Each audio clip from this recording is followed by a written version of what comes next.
Welcome to It's Never Too Late, the podcast where we explore the inspiring journeys of women who have embraced change, achieved remarkable things, and followed their dreams in midlife and beyond. I'm Emma Rushton, your guest host for this episode. Now, in this series, Clare Roberts-Molloy speaks to women who prove that age is just a number and it's never too late to change your goals. You may notice I am not Clare Roberts-Molloy, and that's because she's the guest on today's podcast. Clare Roberts-Molloy is a midlife mindset and leadership coach who empowers professional and entrepreneurial women to overcome barriers and achieve their potential, as well as a magistrate, business owner, social entrepreneur, and founder of TEDx Wolverhampton, and founder and CEO of Periods Matter.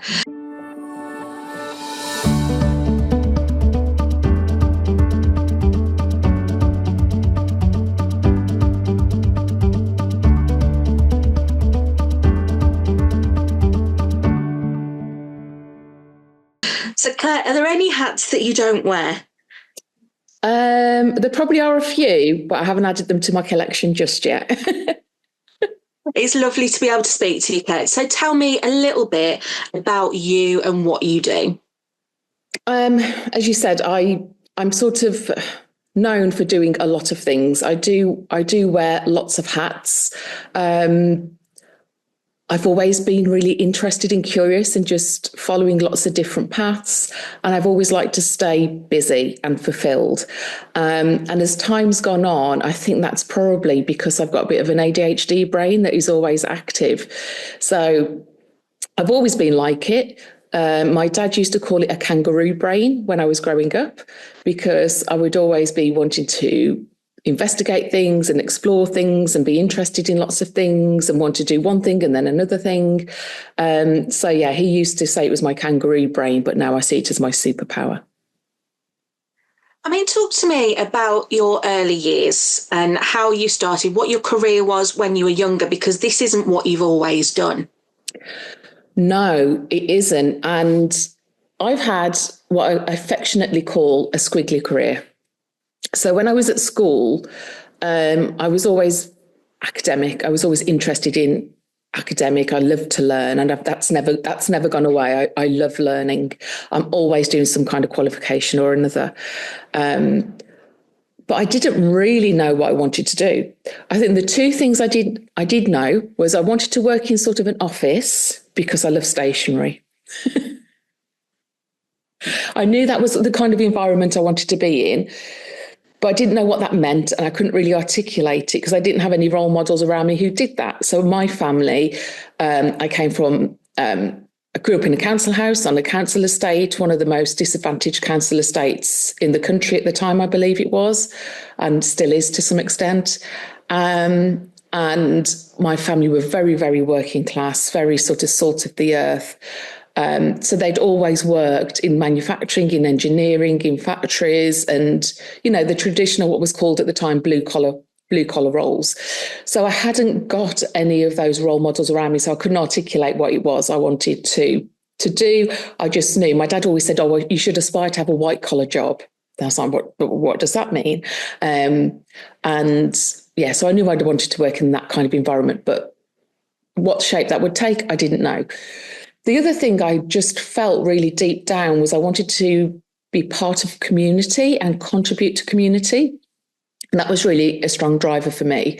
And the best way I had in my head was almost be like a community leader of some sort. And again, couldn't really look to anyone who did that or give you any examples of that. But that was sort of what I felt growing up. But as I say, in terms of a job, a profession, I didn't know. So looking back, what I did was I followed my gut, my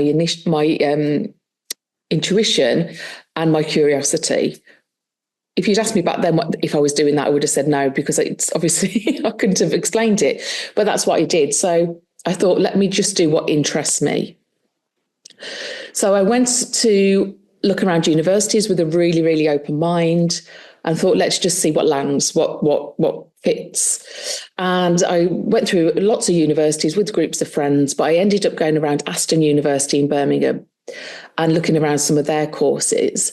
And they had, as part of the open day, and there was a course called Psychology and Management. And I went, oh, that sounds really interesting. Now, you've got to remember this was in the 90s. And at the time, people hadn't really clearly linked psychology with management and leadership. It was a quite newly emerging area. So when I decided that's definitely what I want to do, it just lights me up. It just sparks something within me and makes me go, yeah, that is it. Everyone thought I was absolutely bonkers. They're like, psychology and management, how do they possibly fit together? But I did it. And then that sort of sparked lots of other things. And I ended up being at university for, in totality, gosh, over 8 years. It was a long time. So my first degree, I did psychology management, as I said, and I went and did a placement at Mobil Oil. And it was in a joint venture with BP at the time. So I went to join the big bad world of petrochemicals and oil. But I had a great year and I learned so much about business. I was a business analyst there and I learned a lot about that. It was also one of the first huge events I organised, and this sort of gave me the flavour for organising events. But from there, what really interested me about my psychology and management degree was some of the work we did around criminology. And so I went on to do a criminology master's and then on to do a PhD. And I didn't finish my PhD because I, in fact, discovered I was pregnant 2 weeks into that. But I still carried on with it for a few years until it became almost, it just wasn't possible for me to complete it because I was working, had 2 young children at that point, and was trying to balance a PhD as well. And if anyone's ever studied at that level, it is a huge amount of work and everything else. But from there, I looked at what I'd done to date, and I thought I really like academia. I really like the research element of it. And so I went to work for a company that did public sector research. And I spent about another decade of my career in and around that. But while I was doing that, I found a skill set that I didn't know I had and I didn't even know existed. And that was bid and tender writing. And then I built and business development. And so I sort of went off on a little side quest, taking all my research knowledge and taking all of my passion for communities and everything else, but taking it down a slightly different path around business development. And I had a really successful career in about that for about 10 years. I then made a little sidestep into market research for 6 months and absolutely hated it because it didn't align with my values, because I took the community part out. And it was just, looking at what flora, butter and margarine people prefer and toothpaste people prefer. So it took the community out of it. And that's when I thought, hang on, there's a misalignment here. Community work, contributing back to something more meaningful is really a key driver for me. So from there, I went back into working with long-term unemployed people, and again around business development and employee engagement around that. And I did that for a few years and again, really enjoyed it. And then went back into bid and tender writing and business development, but the health and social care sector. So they've always been that sort of more community-based roles. And I carried on with that, moved into the charity sector. And then it was February 2024. Before that, it was November 2023. I decided I really wanted to work for myself. As I say, quit the day job and work for myself.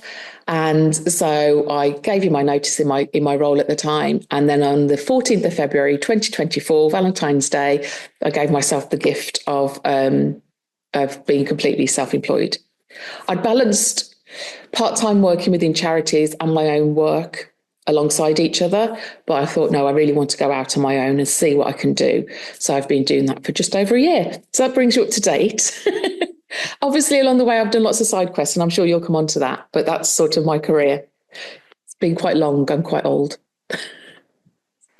I mean, it's so interesting hearing you talk about sort of your journey over the years, because when I think about people flipping their narrative and changing their story in midlife, you often think it comes from a place of being really unfulfilled and really unhappy. But from what I can gather from you, actually, you have chosen, mostly apart from those 6 months in marketing, to be in roles and careers that have really fulfilled you. So how then did you make that decision to go from a job into being self-employed?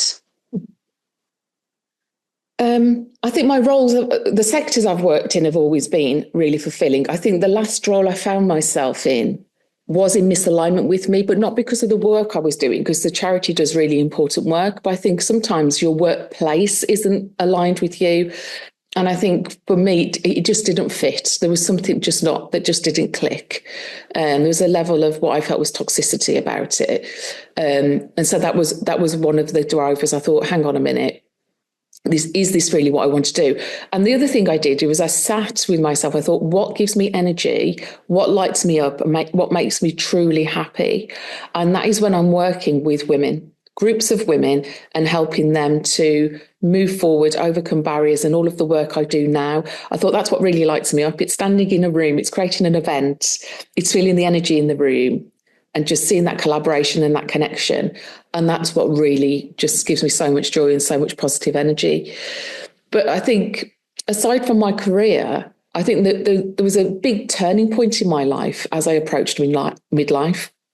And I made huge changes from the age of 39 because I could see my 40th birthday on the horizon. And I thought, something needs to change here. I was in a relationship that I'd been in since I was 17 that had become more and more toxic. And it just wasn't a healthy situation to be in. I've got 3 children. I didn't want them in that situation. And I knew I was never going to achieve and be myself. I couldn't be me. Everything was sort of stripped away from me. My confidence, my self-esteem, all of that was very stripped away over those 22 years. So I knew something had to change. But it's a really big decision to make, and it's a really difficult decision to make when you find yourselves in those situations, and you can never underestimate that. I know it's easy to say, well, if you're in such a terrible situation, just leave. But if you've ever been in that situation, you know that is by no means an easy thing to do. But I was really, really fortunate because I met the person who's now my wife during that time. And she'd been through her own similar struggles and experiences. And she helped me rebuild who I am. And I remember for her birthday, the year I met her on her birthday, I wrote her a poem called Complete, because she really helped put me back together and made me feel complete again. So I think sometimes you need, I don't talk about midlife crisis, I talk about midlife catalyst. And sometimes you need something to help spark that catalyst. And for me, it was my decision there's got to be more than this. And then sort of putting it out into the universe, and then meeting the people or the resources or whatever it is to help you on that journey. I mean, sometimes cliches are cliches for a reason, because there is that big approach to 40. I mean, I'm about to turn 40 and I've got a whole 40 before 40 list. And there's almost that attitude of, well, life ends at 40, so I've got to try and cram as much in as possible. Mm-hmm. But what you really do is go, actually, this is a whole new start. This is a whole new turning point for me. And it's having those people around you as well to kind of encourage that growth and have that support. So when people are approaching 40, like myself, what is your advice to them? Kind of the life isn't over advice? Well, it's life isn't over. They used to say life begins at 40, and I never really understood that as a young person, because you think, oh God, when you get 40, you may as well just jump in the coffin. When you're not the naive, when you're in your 20s, people in their 40s seem like, God, they're really old. I think society's changed or is changing. We're living longer. We want to be healthier. And I think people don't want to, they're seeing retirement in a different way, or as the wonderful Wendy Garkar says, refinement, it's not the end. And 40, for a lot of people, is now the beginning. I call it the great second act, because from your 20s to 40, you're normally doing the things like establishing yourself in a career. Or if you choose to have a family, you're raising that family, you're maintaining a household, you're doing all of those things to almost lay foundations. And for me, as you get to 40, well, for me, in my experience, my children were starting to get more independent. They were starting to get older. I mean, my two eldest children now are young adults. They're in their 20s, and my youngest child is nearly 17. So they're less reliant on you in lots of ways. I mean, they still rely on you, usually the bank and mum, but other than that, their level of reliance on you is different. They've got their own lives, they're following their own adventures and their own paths. And so it gives you more time to start going, what about me? What is it that I want to do? And when I work with women, I always talk about, well, what did you want to do when you were younger that you haven't yet done for whatever reason? And there's usually something like, I've always wanted to do this, I've always wanted to do that. And it's helping people realise that they can still do that. They can still achieve those dreams. It's as the podcast is called, it's never too late to do that. And for me, I decided that I was going to write my great second act. And I just reinvented my life. I reinvented who I am, how I show up. I think if you'd met me, Emma, when I was 39, I think I'm completely unrecognisable from who I am today. It's just the journey's been huge. That I've done so much. You talked about all the hats I wear. Most of those hats I've started wearing since I turned 40. So it really was that. Well, I've always wanted to do that, so let's just do it then. What's gonna stop me? You can always find a way. I always say, where there's a will, there's a way. And it's to stop making excuses and start following your dreams. And I hope that's answered your question. Well, you've gone off on lots of tangents. No, I love a tangent. I mean, talk to me about this great second act, because, you've talked about the fact that all of the things you're doing now have come since you've turned 40. You're running She Network, you're the curator of TEDx Wolverhampton. You're also managing your job as a magistrate. You're the CEO of Periods Matter, a charity that supports people who menstruate. Why, after 40, did you decide to take so much on? Well, the magistrate thing actually came about much, much earlier. That was one of the things that I have been doing for quite a period of time. Shall I share with you the story of how I became a magistrate? Because it's a slightly unusual one. So people always say, why did you want to be a magistrate? And my answer is because of my dentist. Yeah, that's the look I normally get, Emma, from people. So I was 16 and I went to my dentist, and he was, a lovely guy. He'd been my family dentist for years and years and years. And he was a magistrate, but I didn't really know what that was. And he said to me one day, bizarrely, I mean, if they said it now, you'd probably get them, told off. But he said, I think you'd make a really great magistrate or a hand and foot model. Which is a bizarre conclusion for your dentist to come to. And I remember thinking, well, that's lovely for my hands and feet, but what are you saying, my face couldn't be a model? Is what I remember thinking at the age of 16. We sparked an idea in my head. And I thought, could I be a magistrate? What is that? So I went away. And when I was 16, the internet didn't exist in the form that we know it now. But when it started to come in more and more, the idea was planted in my head. So when I could, I started to look into it, started to research more about it. And back then there were more restrictions on it, and you had to be certain ages and all of that kind of thing. And you also have to wait for opportunities for your local area to be recruiting magistrates as well. So I kept checking, no recruitment going on locally to me. And I checked periodically over time. Then one day I thought, I'm going to check. I haven't checked for about 6 months. Let me check. And lo and behold, they were recruiting for magistrates in my local town.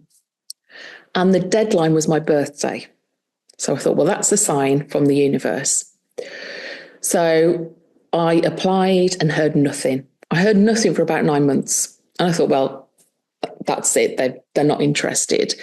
And then suddenly I got the letter through to go and be, for the recruitment process, to go and sit in front of a panel and do all these exercises and all of that, because it's changed a lot now. But yeah, went through all the process and again, heard nothing for ages. And then one day got the letter to say, yes, you have been accepted by the Lord Chancellor to be a magistrate.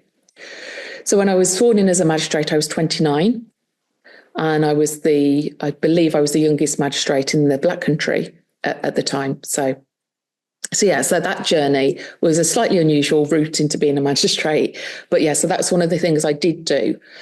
And it really aligned with me because, one, I'm giving back to my community because all magistrates we're volunteers, but it also allowed me to use my interest and my curiosity around the criminology and criminal justice system. You don't need any experience or any qualifications to be a magistrate in that way, but it just happened that I did, and it gave me a way of expressing those sort of goals, those values rather, in that role.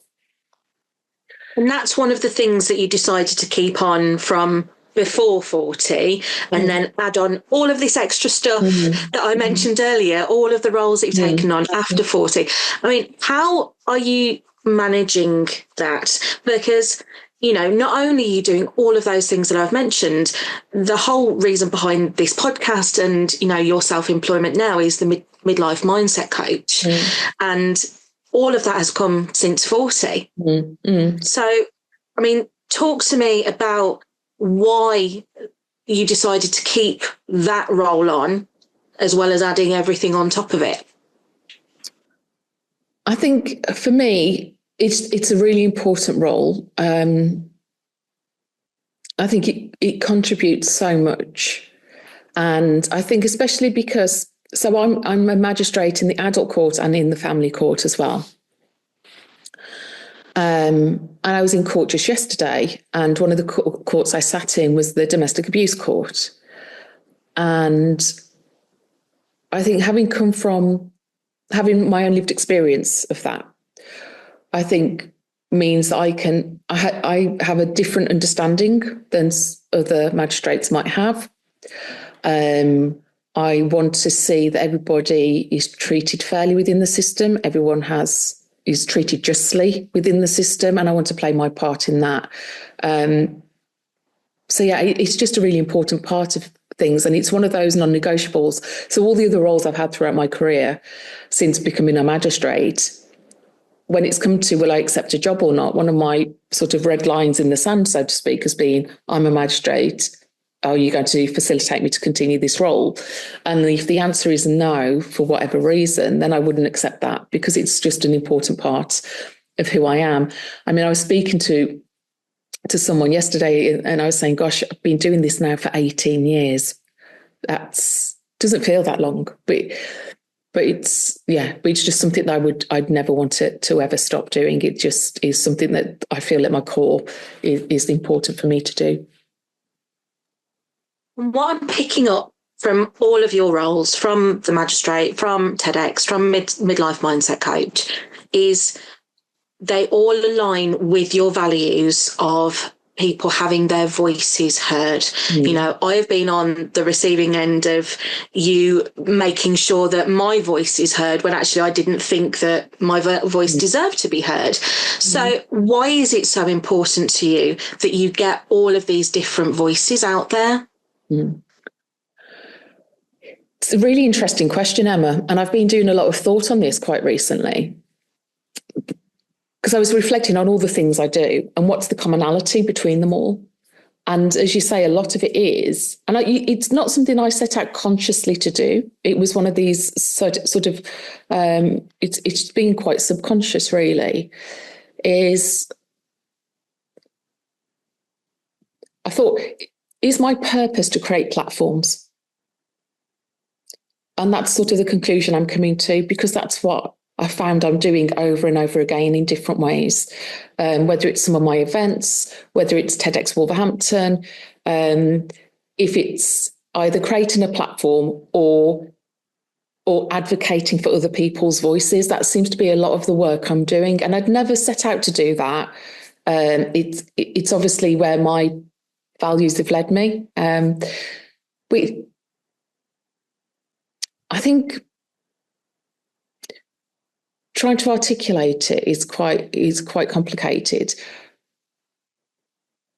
But I think when I was growing up, I was told that I should be seen and not heard. My voice and my opinion was very rarely taken into account. And as a result of that kind of messaging, I was incredibly shy. I wouldn't speak up in class. I wouldn't use my voice. And over time, and as I've grown, as I've had children, and as I've had to advocate for my parents and things like that, especially in medical settings, I've realised the power of, one, having your own voice and advocating for yourself, but also being able to advocate for others. And I've seen around me people, mainly women, but not always, who struggle to use their voice because of social conditioning or feeling that they're not worthy or they're not good enough and all of those kind of things. And one of my main drivers of starting TEDx Wolverhampton, apart from putting Wolverhampton on the map for a positive reason and a good reason, was to give that platform to local people and women who wouldn't normally get onto a stage and share their story and share their ideas. And for me, again, that's really, really important. And it's one of the sort of the whole ethos of TEDx Wolverhampton. We don't want the most polished speakers on the stage. Or certainly when they come to us, we don't want them to be the most polished people. We support people and we coach them onto the stage to improve their speaking and become more confident in their speaking. But we think that sometimes the most interesting stories and the most interesting ideas sit within people who wouldn't normally get that opportunity. And that's what we want to bring out. And that's what we're passionate about.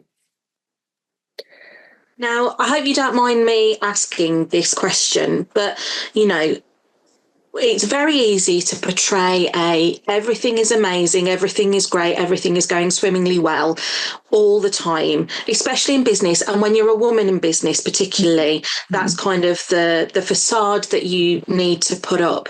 But it isn't always like that. So when you feel like that, who are the women that inspire you, and what are the stories that sort of inspire you to kind of keep going? Yeah, and I think it's important that sometimes we say, and I know because people say that to me, that, the impression that people have when they go, oh, you do all the things and this is all great and blah, blah, blah. And, they go, you've got a great marriage and you've got a lovely family and you've got a lovely home and you've got your own business and you're a magistrate. And it's easy to look at those external things and go, well, everything must be great and rosy. But things aren't always. And sometimes it's not for a particularly logical reason either, that you wake up one day and you just don't feel great.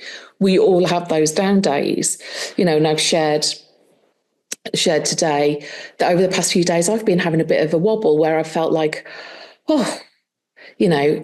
sometimes you think, oh, is it worth, is it worth it? Do you keep going with all these things? And it's easy to have a wobble. It's easy for self-doubt to creep in. I think it happens to all of us. I think it's very few people who don't get that. That is being a human being, especially in the world we're living in. I think sometimes we do wake up and not feel great some days. I think what I'm grateful for is I do have an amazing family and I do have an amazing support network of women around me, including yourself, Emma. I know I can reach out to them. I put a post up on LinkedIn today. I got personal messages from people going, hope you're okay. Do you want to chat? All of that, which is absolutely lovely. And I'm incredibly fortunate and grateful to have those amazing women in my life. But it's acknowledging it and not being afraid to share it and say, and to be vulnerable, not looking for sympathy necessarily, but just to say, it's okay. Sometimes we all have those days. Things aren't always glossy and rosy. But the other thing I'm grateful for is, as I said, I've done a lot of work on myself in the past 10 years, a huge amount of work. So the other thing I'm grateful for is I've got all the tools to fall back on. So I can say, okay, Claire, you're not feeling great today. You're questioning yourself over this, that, and the other. Let's have a look at that. Is that true? Let's look at the evidence, because that's what I coach people in. So, if I'm running my own remarkable workshops, I'm like, well, where's the evidence? Where's the evidence for that? Where's the evidence for me going, I'm rubbish at what I do, or I'm not great at what I do, or I'm not good at it? Where's the evidence for that? And where's the evidence for the opposite? So let's look at it objectively.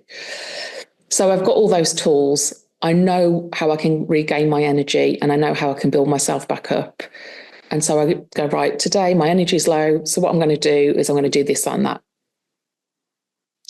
So, that's, I hope that's answered your question. I lost my way a bit with your question there. No, it leads me on really nicely to, we're not always great at shouting about how good we are and how much we do. And one of the things I get from you is you do talk about what you do, but scolding you don't talk about how great you are enough. So, I mean, what do you want your lasting impact to be on people? If you can say, right, I'm really good at this and people have taken this away from me, do you have examples of people that you've worked with where you can tell us, actually, I am remarkable, how great am I? Difficult question. I love it when you throw it back at me. Because I'd be tough on you and to ask you the same questions. I used to be absolutely terrible at talking about what I do. And again, that's been part of my journey over the past few years to start talking more about what I do. And I always share the story about people saying to me, oh, have you heard there's a TEDx Wolverhampton? I'm like, well, yeah, because I organise it. In fact, someone the other day put a message in a WhatsApp group saying, who's going to TEDx Wolverhampton this year? I've just bought a ticket. I went, well, I am because I organise it. They went, do you? See, this is you not telling enough people about what you do. But I do share a lot about TEDx Wolverhampton, but it depends. Not everybody sees everything in algorithms and all that kind of thing. But I think one of my things is because when you wear so many hats, sometimes, depending on your context, you forget to talk about other hats that you wear. It's all very contextual.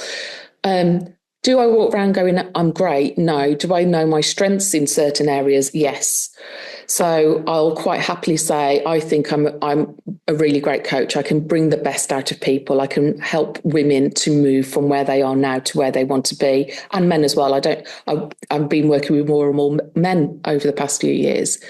So I know that. I know I can pull off a really great event that people will go away and talk about for days and weeks and months. At my International Women's Day event, people still come to me. People are still talking about it. People are still sharing about it. So I know that's a strength of mine. And I know I've got testimonials of people I've worked with to say the impact that they've had. And the other thing I love doing is when I work with someone and there is impact made, like yourself, Emma, and like some of the other women who were on your year of TEDx Wolverhampton, I love then saying, okay, this doesn't mean that our journey together is over. It's just the beginning of our journey together. And I love seeing those women continue to grow and connect and collaborate and thrive. Yeah. I see more of you than I see my parents, I think, after TEDx. I get that. I had somebody say to me, especially over International Women's Month, as it turns into, my husband said, maybe I should stop spending so much time with you, Claire, because I see you more than I see him. So, so there, people do. But it's because I get energy off sharing spaces with people and seeing them succeed as well. But it's such a great lasting impact to have because, and, speaking from personal experience, my life has not been the same since you walked into my life, and I've done TEDx Wolverhampton. I've worked with you at, Periods Matter and, done the I Am Remarkable workshop and the She Network. And, there's so many opportunities for women like me and aged over 40 to gain that lasting impact from you. And what I would ask you is, if you've got any brain capacity, what's next for you? Is it more projects? Is it a global movement? What kind of more impact do you want to have? Well, my brain never stops coming up with ideas, which is part of its problem. And I think what I also have to be really mindful of is my natural instinct is to give a lot of myself away. But I have to remember that if I give all myself away, there's nothing left for me. So one of the things I'm learning as part of my evolution is to set those boundaries so that I can protect myself. So when my brain's coming up with all these ideas, which it always does, and about half an hour before I came on this recording with you, Emma, my brain's, I had to download in my notes on my phone a whole new business that I came up with. You were part of it, by the way, just so you know. So I also have to be mindful of that my brain will go, this is a really great idea, and this is a really great idea. And the realization I can only achieve all these really great ideas by having great people around me and by doing that and collaborating with people. So a global movement, it's an interesting. I feel like I am part of a global movement around my menstrual activism, which sounds very grand, doesn't it? But as part of Periods Matter, I'm doing a lot of work around women's health more widely now. So Periods Matter is a period poverty charity, and we've been going for 6 years, and we've done really wonderful work, and we've supported thousands and thousands of women, girls and families and those who menstruate.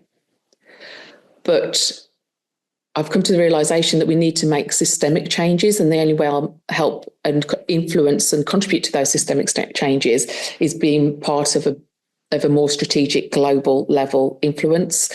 So it's great that we can give out free period products, but people shouldn't be in the situation where they can't afford them in the first place. So a lot of my focus as CEO of Periods Matter currently is working at those strategic levels. So being part of that conversation at a national level around women's health and locally about women's health. So whether that's going to Parliament and being at the Women's Health Roundtable, or I'm now one of the women's health reference group members for the Black Country to influence at that level.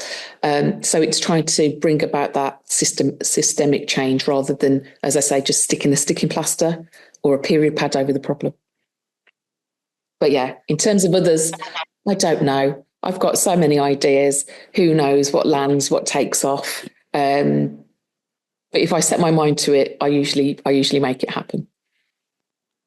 And I was going to say this as a statement, but I'm going to put it to you as a question. I feel, do you feel that you are the epitome of the definition of it's never too late? Yes, I really do. And I was saying, I gave a talk last week, and I said, I couldn't stand in front of you and say that as a midlife woman or anyone in midlife that, you know, it's never too late and you can do this and you can do that and you can do the other, if I wasn't walking the talk. Walking the talk, that's a phrase, isn't it? And that's when I shared with them my reinvention story of all the things I've done and all the journey I've been on since entering midlife. And that's what I'll continue to do, because unless you can demonstrate it, and, you know, people can't be who they can't see. So I'll continue to demonstrate it. And not just because I want to show other people that you can do it, but also because it's important to me and part of my journey. And I don't think I'll ever stop doing things. I mean, I think my family get quite exasperated with me at the time, and they're like, what's she doing now? What's she doing now? But also they're really proud as well and really supportive. And I just see myself being this sort of formidable matriarchal character into my 90s, you know, with all my grandchildren, great grandchildren around me. And that's sort of the legacy I want to pass on. And the one thing I always say to my children is, you get one life, so live it. And one of the exciting things about life is that you can be the architect and the author of your own life. You don't have to accept anyone else's expectations. You can design your life how you want it to be. And life is an adventure, so go and live it. Well, Clare, from me and on behalf of people I know you have given platform to have their voices heard, you know, you are the epitome of it's never too late. And what you do is absolutely fantastic. And myself and lots of other people are very, very grateful to know that it doesn't end at 40 and it is never too late. Thank you, Emma. It's been a really great time being on the other end of this podcast today. I've really enjoyed it. So thank you. Thank you.